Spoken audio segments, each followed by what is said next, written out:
প্রিয় দর্শক, আসসালামু আলাইকুম। সবাই কেমন আছেন? আশা করি আল্লাহ তাআলার অশেষ রহমতে অনেক অনেক ভালো আছেন।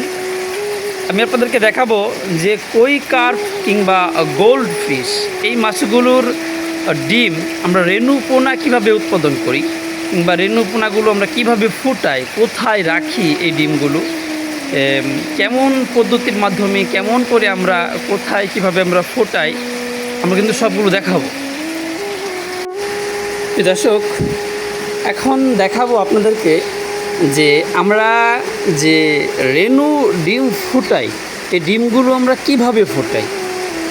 যে দেখুন, যেই ছোট ছোট যে জালগুলো দেখতে পাচ্ছেন আপনারা পানির নিচে, দেখুন এই যে জালগুলো দেওয়া রয়েছে, প্রতিটা জালের ভেতরে কিন্তু প্রচুর পরিমাণ ডিম রয়েছে। ডিমগুলো কিন্তু দেখা যাচ্ছে না, আমি আপনাকে দেখানোর চেষ্টা করছি। ডিমগুলো এই যে দেখুন, এগুলো কিন্তু সম্পূর্ণগুলো ডিম, এগুলো প্রায় মনে হয় যে 2-1 দিনের ভেতরে কিন্তু ডিমগুলো ফুটে যাবে। এই যে কোন এগুলো ডিম, এগুলো হলো ডিম। এই ডিমগুলো কিন্তু কয়েক দিনের।